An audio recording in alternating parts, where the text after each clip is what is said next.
Assalamualaikum warahmatullahi wabarakatuh. Nama saya Raffi Syahbiran dengan NIM G 02346 dari Kedokteran 23 Universitas 11 Maret. Pada kesempatan kali ini saya akan membahas anatomi dari blok ini yaitu neuroendocrine and special senses. Sebagian besar nanti untuk pendahuluan kita akan bahas encephalon ya. Encephalon itu adalah otak ya. Otak itu organ yang kompleks yang responsible for processing and coordinating sensory information, initiating and regulating movements, controlling and integrating all bodily functions, and enabling advanced cognitive processes such as learning, memorizing, and controlling our emotions. Jadi bagian encephalon itu yang terbesar ya. Jadi letaknya itu ada di fossa cranii anterior and media yang dimana terdiri dari dua belahan yaitu yang kanan dan kiri hemisferium dexter et sinister. Nah, hemisferium cerebri dexter et sinister ini dipisahkan sama namanya itu ada visura atau kayak cekungan ya. Ya, bagian cekungan dari di tengah itu kayak medial gitu. Dia oleh namanya visura longitudinalis cerebri. Dan nanti kedua struktur tersebut akan dihubungkan sama namanya corpus callosum. Jadi menghubungkan hemisferium cerebri dexter et sinister. Nah, nanti di bagian terluar atau di brain surface-nya itu tersusun atas ada lipatan-lipatan gyrus dan juga visura atau sulcus ya. Oke, kita langsung saja. Untuk lobby maksudnya itu kan satu ya, lobby di satu. Ya, lobby itu banyak nih, pluralnya dari lobus. Nah, lobus secara definisi itu adalah a forming part of a larger structure gitu. Jadi ada 4 lobus utama yang kita fokuskan. Sebenarnya bukan utama sih, eh, lobus yang terlihat tanpa harus ada yang dibuka-buka kayak seperti ini nih.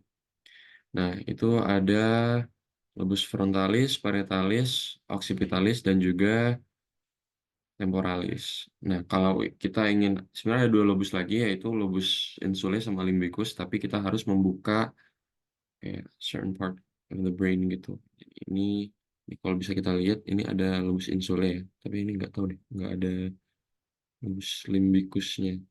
Nah, lobus limbicus sendiri itu tersusun atas gyrus cinguli dan gyrus parahipokampalis beserta uncus mengelilingi corpus callosum dan diencephalon. Untuk lobus insulae sendiri itu yang ini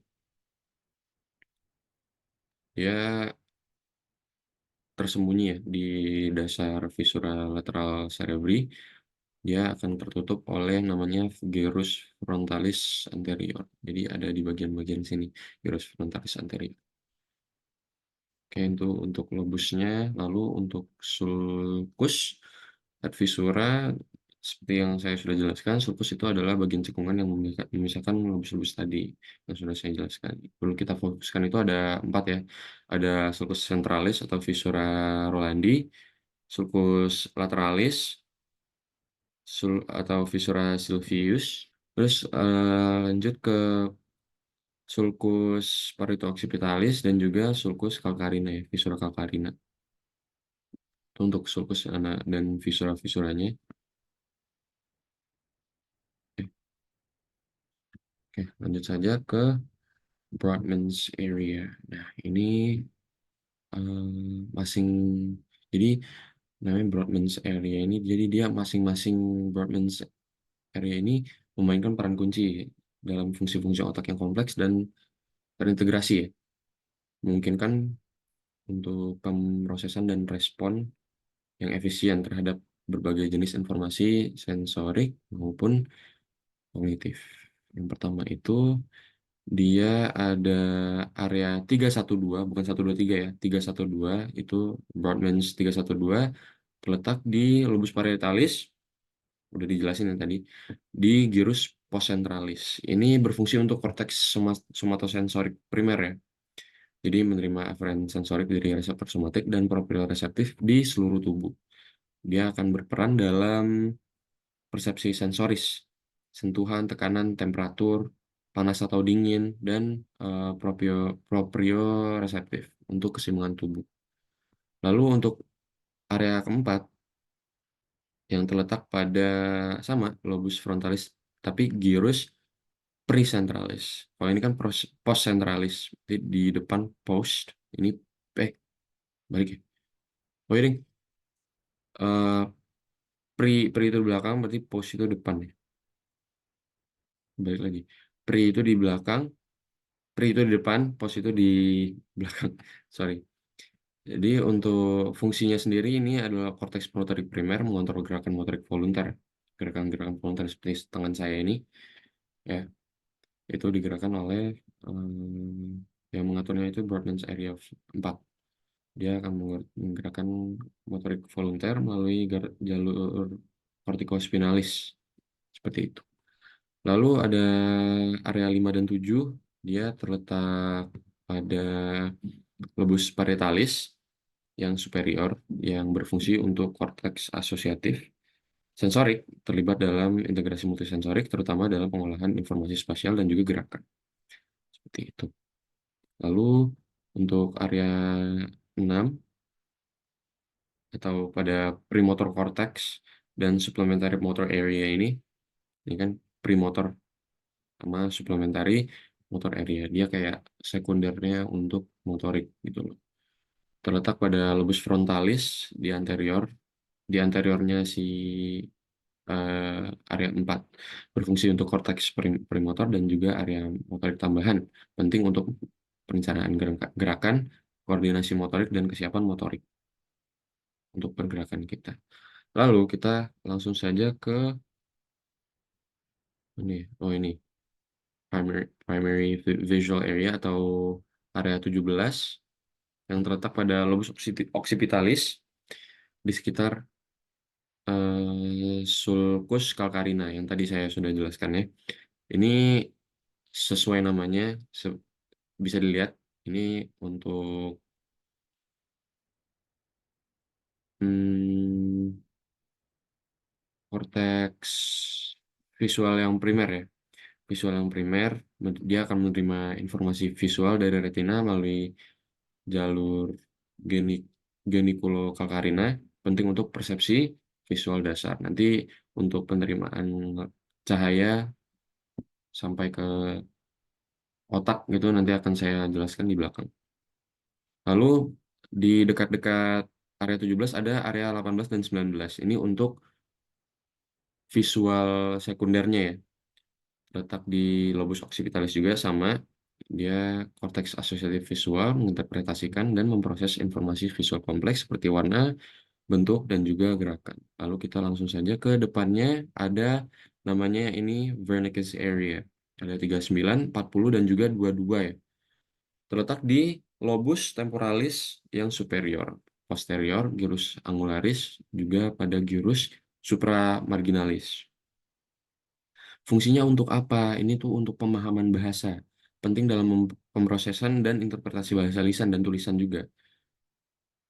Ini terlibat dalam kemampuan matematika juga, integrasi informasi visual dan juga fungsi bahasa dan juga kognisi, integrasi sensorik motorik dan kemampuan motorik kompleks seperti praksis. Jadi dia untuk eh, mengerti apa yang diomongkan orang-orang seperti itu. Ada temannya yaitu yang gak kalah penting, penting banget. Ini adalah broadcast area. Broadcast area itu Broadband's 44 and 45 terletak di lokasi lobus frontalis inferior, di bawahnya ini kayak bagian regio bawahnya frontal lobe ya. Dia berfungsi untuk produksi bahasa. Kalau tadi untuk mengerti, sekarang untuk produksi, untuk kita ngomong, terlibat dalam pemrosesan bahasa lisan dan juga tulis, serta ada beberapa kontrol aspek motorik dan dari bicara, jadi pergerakan mulut seperti itu. Lalu kita lanjut saja ke 41 dan 42 ya. Itu adalah primary auditory area atau area primer dari pendengaran. Dia terletak di gyrus temporalis superior, terutama di bagian medial Haskell's gyrus di dalam lobus temporalis. Fungsinya untuk apa? Dia ini akan menerima input sensorik pendengaran langsung dari talamus melalui korpus geniculum medial. Nah, area 41 ini juga bertanggung jawab untuk pemrosesan awal dari dan persepsi dasar suara, termasuk intensitas, frequencies, dan juga lokasi dari suara yang diproyeksikan. Seperti itu. Kalau untuk area 22 ini auditori sekundernya aja ya, bukan korteks asosiatif dari auditori. Lalu kita ke gyrus 4 gyrus area 43 yaitu adalah gustatorik primer, korteks dari gustatorik primer. Dia ada berada di insula dan parainsular cortex dekat dengan operculum parietalis dari lobus parietalis ya. Dia berperan, maksudnya gustatorik itu apa ya? Bingung ya, gustatorik itu apa? Ini berperan dalam menerima dan memproses informasi rasa. Jadi untuk mengecap yang berasal dari reseptor gustatorik di lidah. Ini bersifatnya aferen, rasa dari nukleus solitarius di batang otak disalurkan melalui talamus ke Brodmann's area 43 ini, di mana persepsi dasar rasa seperti eh, manis, asin, asam, pahit, dan juga umami, ini yang memprosesnya itu adalah area 43 dari Brodmann's area. Begitu untuk Brodmann's area. Saya akan langsung masuk saja ke Tractus pyramidalis. Tractus pyramidalis ini apa sih? Ini adalah jalur saraf penting dalam sistem saraf yang bertanggung jawab untuk kontrol gerakan motorik yang sukarela. Jalur ini terutama terdiri dari akson yang menghubungkan korteks motorik di otak yang tadi sudah saya jelaskan dengan neuron motorik pada medula spinalis. Jaris itu dari area motorik primer dan sekunder di area berapa tadi? Benar ya, area 4 dan juga 6. Ini primer dan ini sekunder. Yang berjalan akan berjalan menuju medula spinalis dan juga berakhir di cornu anterior medula spinalis sebagai eferen gitu. Nah, saat melewati si dekusatio atau pendesakan piramidalis ini terdapat namanya serabut yang menyilang arahnya dia jadi kontralateral itu adalah namanya tractus corticospinalis ya. Tractus corticospinalis ini ada pendesakannya gitu. Nah, yang nggak menyilang itu dia namanya tractus corticospinalis yang anterior, jadi yang bagian depannya. Itu. Nah, ini untuk pathway dari tractus pyramidalis sendiri ya. Nanti dari cortex dilanjutkan ke kapsula interna. Ini untuk di UMN ya, di upper motor neuron ya. Kita akan masuk lanjutin ke medulla pyramid, ke cortical spinal tract, dan juga nanti ke eh, lower motor neuron untuk motorik kita. Seperti itu. Itu untuk tractus pyramidalis. Ada temannya yaitu tractus extrapyramidalis. Nah, tractus extrapyramidalis ini sendiri berfungsi sebagai maaf, berfungsi sebagai pengendali aktivitas motorik yang dicetuskan oleh korteks motorik cerebri ya, dan tractus pyramidalis tadi yang akan menunjang fungsi si tractus yang tadi yang pyramidalis itu. Nah, tractus extrapyramidalis ini sendiri terdiri atas tractus vestibulospinalis sebagai pengaturan keseimbangan dan juga tonus otot ya. Lalu ada tractus reticulospinalis ventrolateral yang yang maksudnya berasal dari pons. Selanjutnya ada yang tadi tractus reticulospinalis yang lateral dan juga tractus tectospinalis. Untuk yang reticulospinalis lateral ini dia dari medulla oblongata ya. Kalau yang tadi ventrolateral itu dari pons, kalau yang lateral itu dari medulla oblongata. Kalau untuk tractus tectospinalis dia itu dari mesencephalon menuju ke medulla spinalis. Ya, seperti itu. Oke, saya akan melanjutkan ke encephalon. Tadi ya keseluruhan otak. Dia ada eh, nanti deh. Nah, encephalon ini dibagi menjadi tiga bagian ya. Ada prosencephalon, mesencephalon, dan juga rhomboencephalon. Nah, prosencephalon sendiri itu terdiri atas telencephalon, cerebrum, dan juga diencephalon. Nah, diencephalon itu ada thalamus dan juga hipotalamus. Untuk mesencephalon, dia itu midbrain, jadi brain eh, bagian tengahnya gitu loh. Nih, ya. Untuk rhomboencephalon itu dia ini cerebellum, pons, dan juga medulla oblongata, atau mesencephalon. Nah, telencephalon tadi udah beberapa kita bahas di sebelumnya ya. Kita langsung saja ke diencephalon. Nah, diencephalon ini untuk talamus sendiri dia sebagai relay station. Relay station itu untuk apa? Relay station itu hampir semua informasi sensorik itu akan disalurkan kayak stasiun apa ya? Pokoknya relay station, relaying. Bahasa Indonesianya yang akan menuju ke korteks cerebral seperti itu. Kalau untuk hipotalamus bisa dibaca sendiri ini adalah pusat untuk mengatur fungsi otonom seperti suhu tubuh, termoregulasi, ya, rasa lapar, haus, eh, siklus sirkadian, eh, emosi, dan juga mengendalikan namanya glandula pituitary atau hipofisis. Langsung saja ke mesencephalon atau otak tengah, midbrain. Nah, midbrain ini ada tektum dan juga tegmentum ya. Kalau bisa dibaca sendiri di sini, eh, aku langsung mau bahas ke tektumnya aja. Nah, kan bisa dibaca ya. Tektum itu termasuk kulikuli superior dan inferior yang berperan dalam respon visual dan juga auditori. Ya, tadi ini tuh untuk tektum. Nah, kalau untuk tegmentum, dia itu kan mengandung berbagai nukleus ya, dan jalur saraf penting yang terlibat dalam apa? Kontrol motorik dan juga homeostasis atau ya ini generation of reflexive somatic motor responses sama maintenance of consciousness dan kesadaran.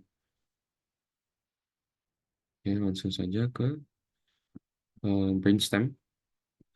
Brainstem itu atau tadi namanya rhomboencephalon ya, terdiri atas tiga ini.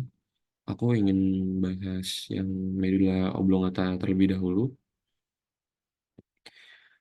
Nah, medulla oblongata ini seperti yang bisa dibaca, dia akan menyalurkan ya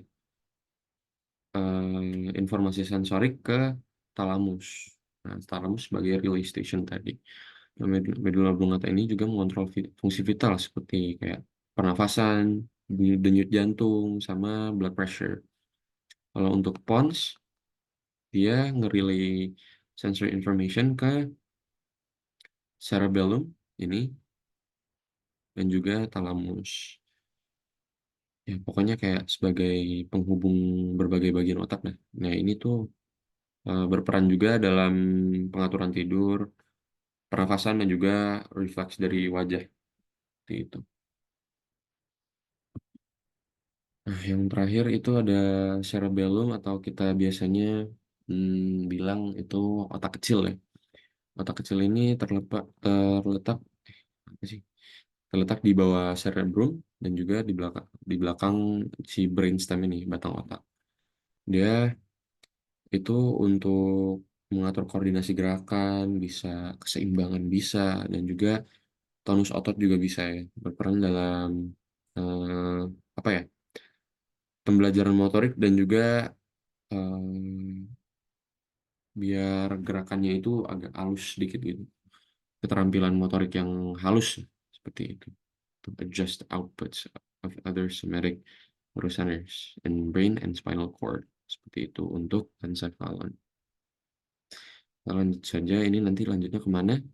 Spinal cord ya, ke medula spinalis. Seperti itu. Nah, tadi kan udah bahas namanya medula oblongata ya. Sekarang medula spinalis. Nah, bedanya tuh apa sih dari medula oblongata sama medula spinalis? Nah, kalau medula oblongata itu dia belum keluar dari kranium ya, masih ada di kranium. Tapi kalau medula spinalis ini udah keluar dari kranium. Nah, medula spinalis ini sendiri adalah seperti kayak apa ya? Pusat integrasi dari central nervous system itu. Jadi untuk transmisi sinyal antar otak dan juga tubuh anggota tubuh gitu. Nah, medula spinalis ini dia terletaknya di dalam kanalis vertebralis pada kolumna vertebralis ya. Jadi pada tulang belakang yang nantinya akan dibagi menjadi 31 segmen di mana cervical itu ada C1 sampai C8, berarti untuk cervical itu ada 8, thorax itu ada 12, lumbar 5, eh, sakral 5, dan juga coccygeus atau coccyx itu cuma berjumlah 1. Nah, ini bisa dilihat sendiri ya, ada C1 sampai C8, dan di sini juga nanti ada plexus-plexus ya, ada plexus cervicalis, brachialis, iliosakral apa iliolumbar gitu. Aku agak lupa ya. Nah, untuk intus mesentia ini sendiri itu dia penebalan ya. Penebalan pada atau pembesaran ya. Pembesaran pada medula spinalis. Di mana ada intus mesentia cervicalis sama juga lumbalis. Seperti itu untuk medula spinalis. Nah, di medula spinalis juga terdapat struktur ya. Ada struktur eksternal juga internal. Kalau untuk struktur eksternalnya itu ada sulcus mediana posterior, juga ada sebenarnya ada oh ya ini visura mediana anterior, juga ada sulcus anterolateralis. Ini dia adalah tempat keluarnya radix anterior ya, atau radixnya efren motorik. Dan juga ada sulcus posterolateralis ya. Ini kalau tadi apa motorik, kalau yang ini untuk efrennya keluarnya radix yang aferen atau untuk radix yang sensorik, seperti itu. Itu untuk struktur eksternal dari medula spinalis. Nah, untuk struktur internalnya itu ada white sama gray substance. Ada substansia alba yang warnanya itu nanti putih karena isinya itu adalah serabut saraf yang terselubungi myelin, ada myelin sheath gitu. Nah, substansia alba ini atau substansia yang putih tadi itu akan dibagi menjadi 3 bagian. Ada funiculus anterior, lateral, dan juga posterior. Seperti itu. Itu untuk substansia alba ya. Nah, untuk gray matter atau gray substance-nya itu ada namanya substansia grisea. Nah, itu sesuai nama yang tadi, warnanya abu-abu karena karena apa? Karena didominasi sama badan sel saraf ya. Yang di tengahnya itu terdapat kanalis sentralis yang nantinya akan terisi CSF atau apa ya? Cerebrospinal fluid, hingga ke ventriculus terminal. Seperti itu untuk medula spinalis. Nah, kalau tadi medula spinalis ada 31 jumlahnya, ada 31 segmen. Kalau yang untuk kranial sendiri itu ada 12 ya. Ada 1, 2, 3, 4, 5 sampai 12. Di mana nervus 1 itu ada olfactory, optik, ficus, oculomotor, troclear, trigeminal, abducens, facialis, vestibulocochlear, juga glossopharyngeal.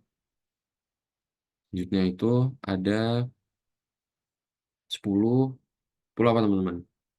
Bagus ya. nervus vagus, dilanjutkan sama nervus aksesoria dan juga nervus hipoglossus. Nah, aku juga bakal ngejelasin ini maksudnya kenapa sih diurutin dari 1 sampai 12. Nah, nervi cranialis ini sendiri diurutkan berdasarkan urutan keluarnya dari nervus tersebut, di mana nervus olfaktori dan juga optikus itu dia akan keluar pada ensefalon, di ensefalon maksudnya, pada bukan di ensefalon ya, pada ensefalon.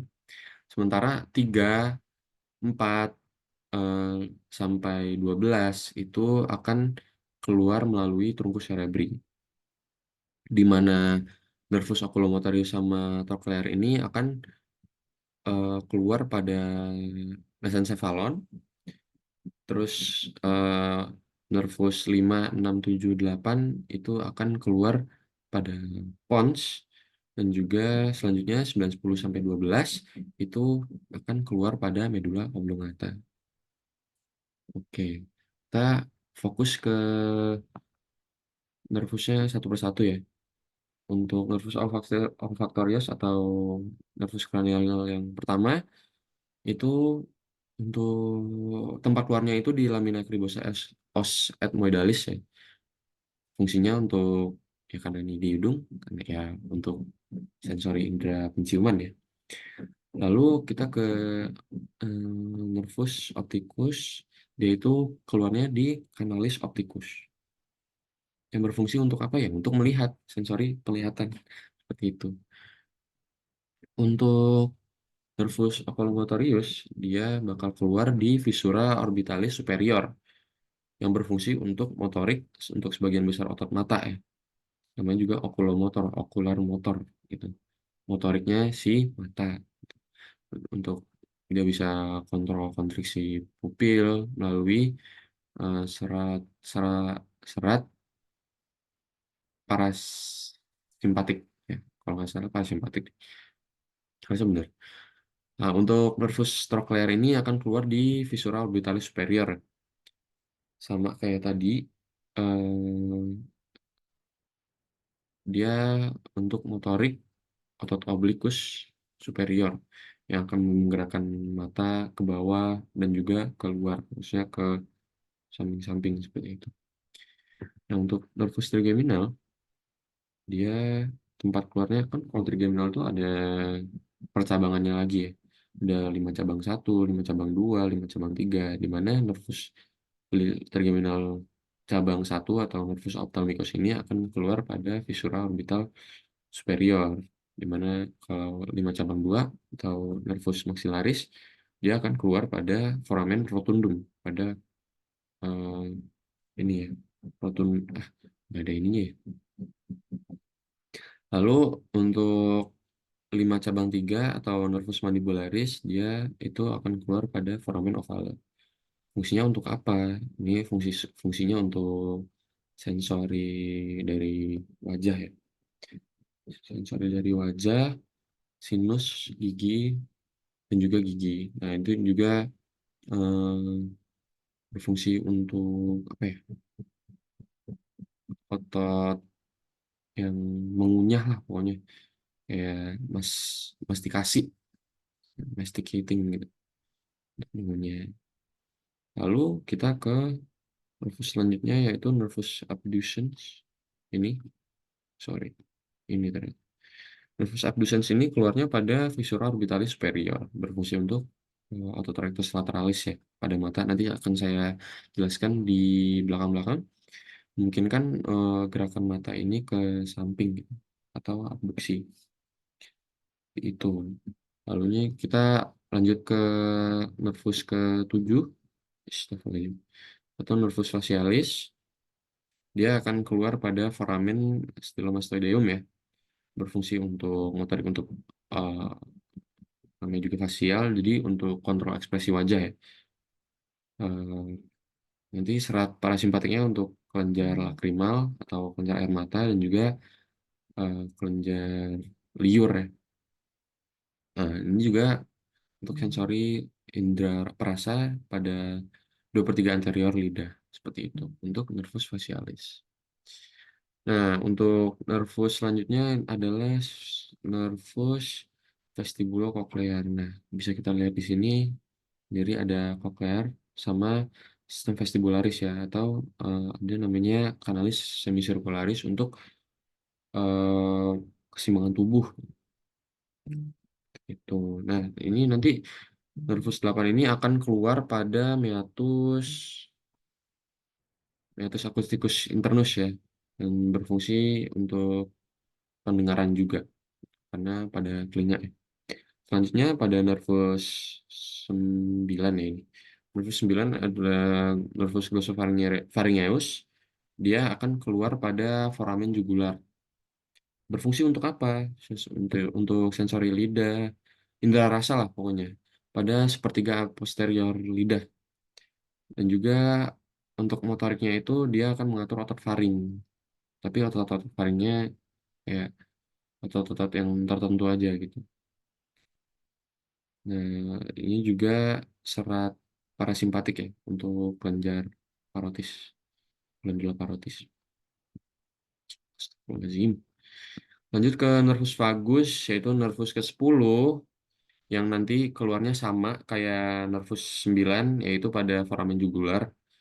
Dia berfungsi sebagai pengontrol fungsi otonom ya dari organ-organ dalam, organ visceral pada toraks, abdomen, seperti itu. Juga dia bisa mengatur kontrol hmm, rasa dan juga sensasi faring dan juga laring. Lanjut ke nervus ke-11, sudah mau habis ya.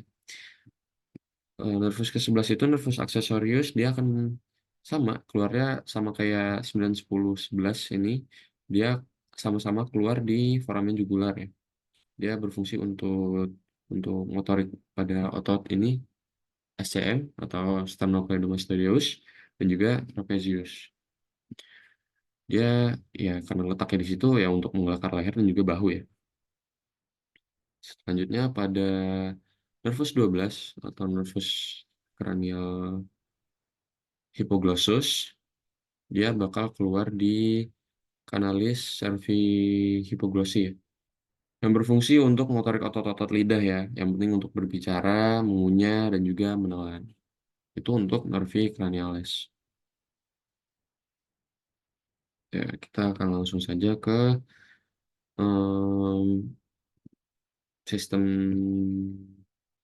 apa ya? Suplai darah dari otak, yaitu Circulus arteriosus Willisi.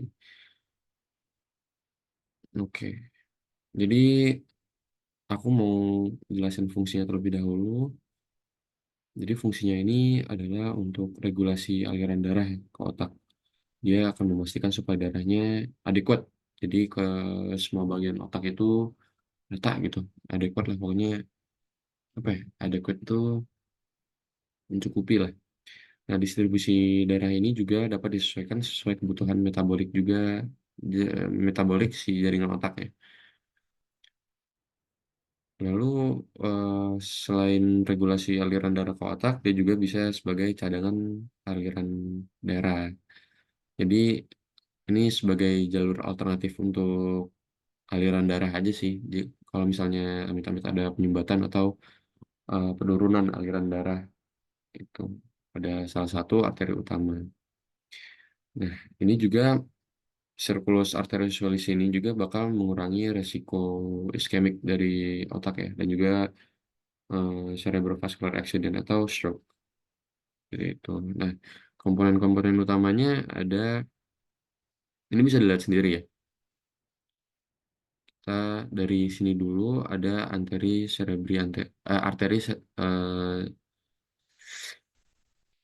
cerebral artery, dia akan berasal dari arteri karotis interna. Nah, si anterior cerebri cerebral artery ini akan dihubungkan sama namanya arteri komunikans anterior ya. Ini yang menghubungkannya. Lalu setelah itu ada arteri karotis interna. yang penting-penting. Nah, dia akan memberikan kontribusi dalam pembentukan anterior cerebral artery tadi dan juga arteria ini ya, cerebri media. Nah, arteri cerebri media ini meskipun bukan bukan bagian langsung dari circulus arterius Sulisi ini juga dia berperan penting dalam suplai darah ke otak ya. Lalu ada arteri communicans posterior, dia akan menghubungkan si arteri carotis interna dengan arteri ini si posterior cerebral artery.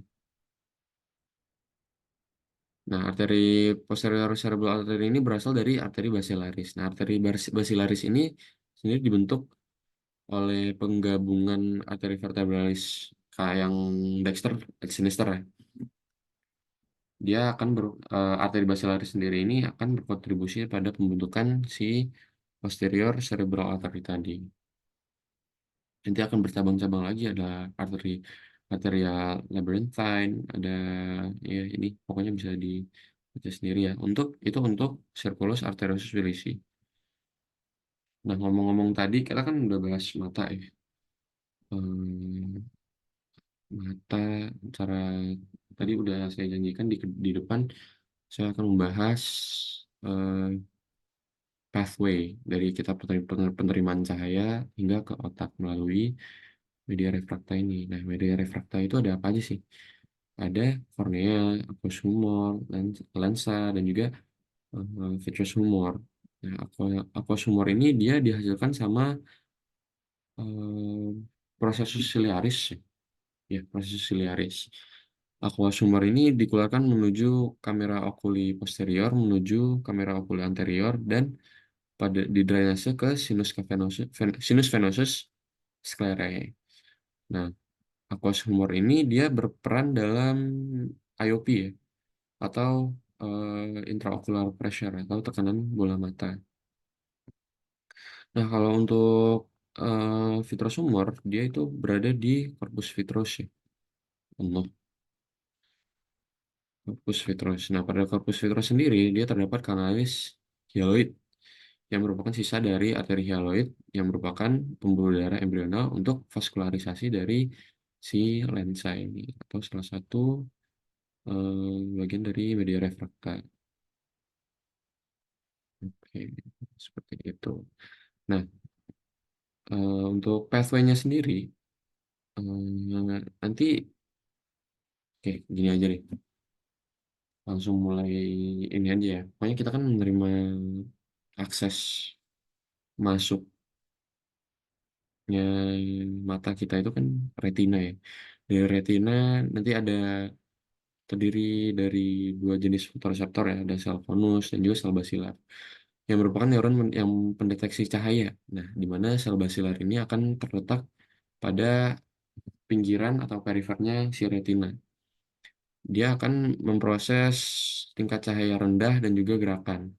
Nah, untuk sel konus atau sel kerucut, kalau tadi kan sel basilar ya, berarti sel batang. Nah, untuk sel konus, dia terletak di pusat retinanya, di sentralnya pokoknya. Dia akan berperan dalam pembedaan warna dan juga detail. Nanti akan diteruskan ke nervus opticus.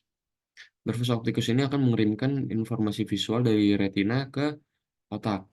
Lalu pada op kiasma optikum ini, nah bayangin aja ini kayak persimpangan. Ini tuh di mana kedua eh, kedua bukan kedua sih maksudnya kanan dan kiri. Dia tuh sarafnya si nervus opticus ini bersilangan yang memungkinkan nanti primary cortexnya mendapatkan informasi dari kedua mata ini yang kita persepsi seperti persimpangan yang sibuk. Jadi seperti itu. Jadi ini adalah tempat di mana informasi visual itu akan disortir dan dibagi menjadi bagian-bagian komponen ya untuk pengolahan lebih lanjut. Nanti lapangan pandang kiri diproses sama kanan atau yang hemisferium cerebri yang Dexter dan sebaliknya vice versa yang kalau yang kanan itu akan diproses sama yang sisi kiri. Nanti dia akan bergerak sepanjang traktus optikus ya menuju talamus.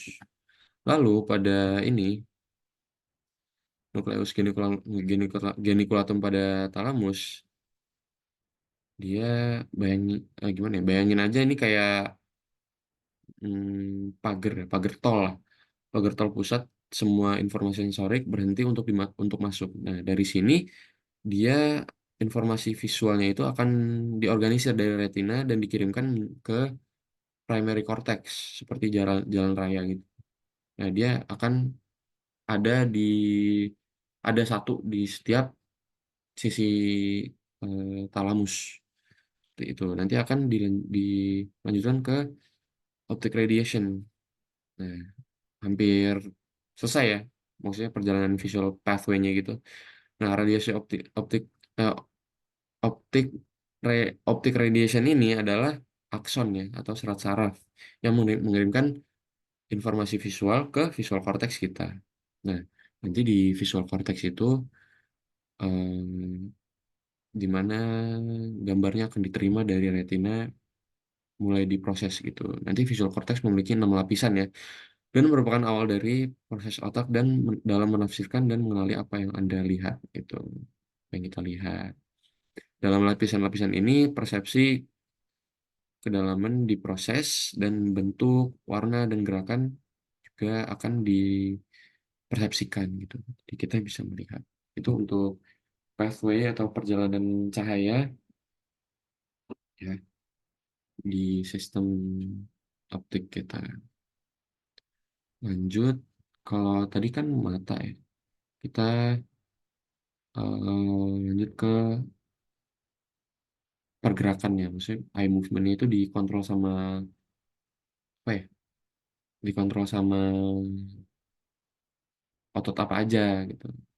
Nah, yang pertama itu ada musculus levator palpebra superioris ya, di mana dia ini eh saya tak cari ini ya atau ini. Oh ini ini itu lengkap. Nah, levator palpebra ini dia mendapat inervasi dari nervus 3 ya. Nervus 3 tadi apa? Ayo, nervus oculomotor ya. Dia bakal mengangkat palpebra superior. Nanti menghasilkan memproyeksi gerakan di mana dia akan bisa kayak ke atas gitu loh penglihatannya. Juga selanjutnya ada musculus obliquus superior ya.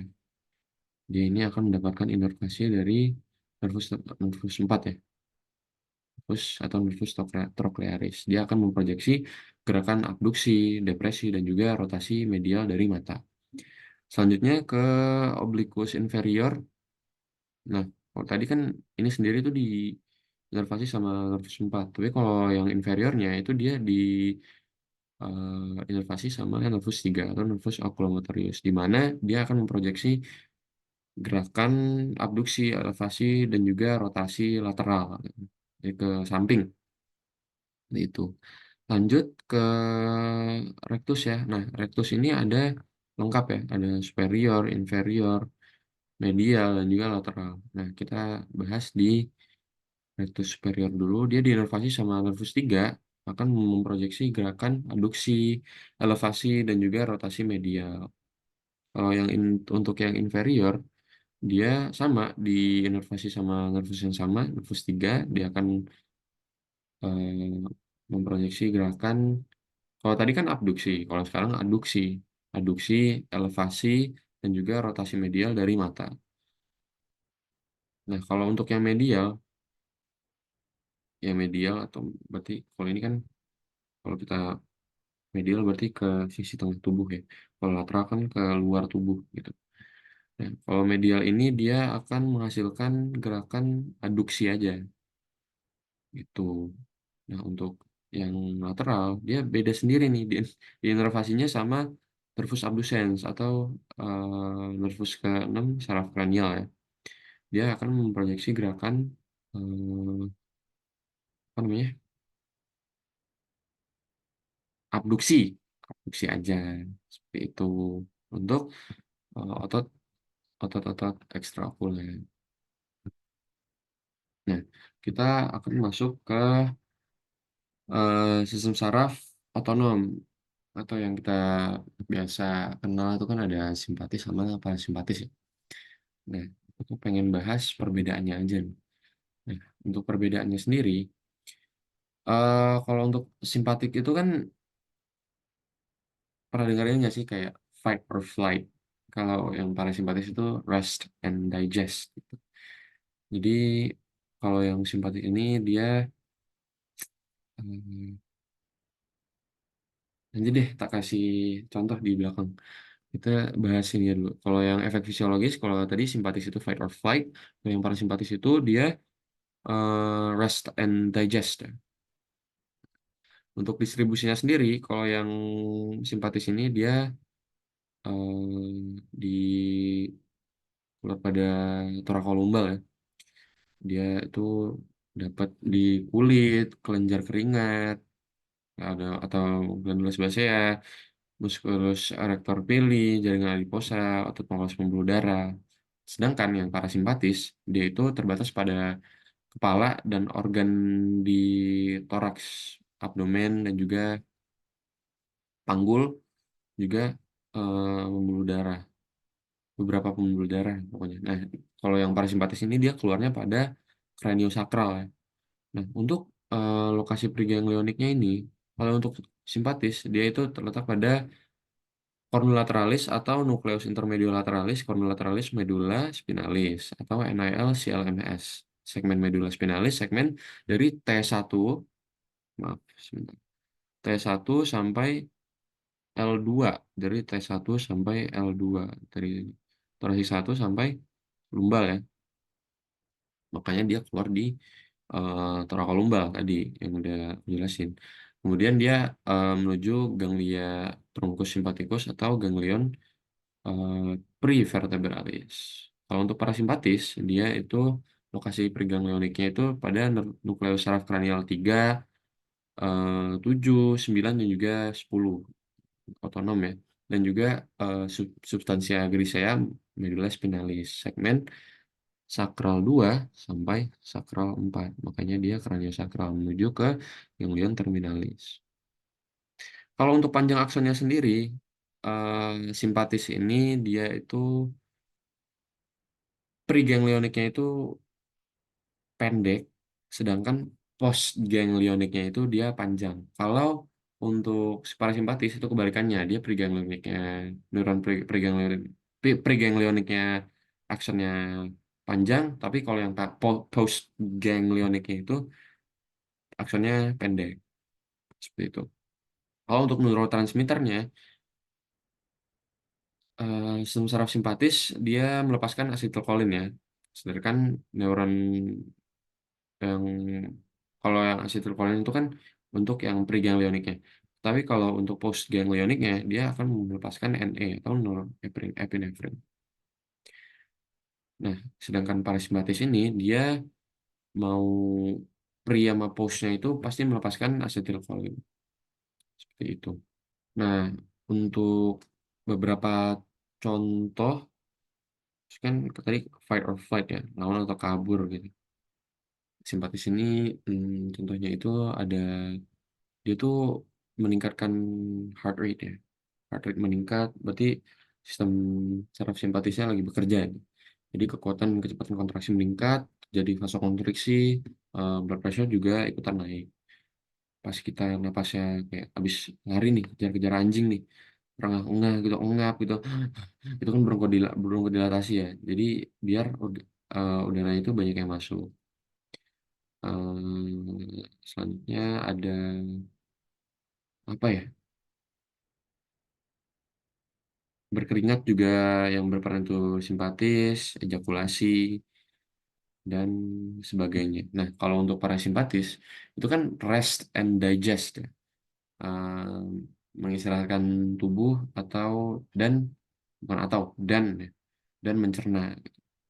Jadi kalau tadi heart rate menaik, kalau pada simpatis itu heart rate naik, kalau pada rest and digest atau yang parasimpatis dia heart rate-nya menurun, vasodilatasi, blood pressure juga nurun. Kalau lagi istirahat kan biasa aja ya napasnya, berarti bronkokonstriksi, pupilnya miosis. Kalau tadi simpatis kan eh, ejakulasi ya, contohnya maksudnya.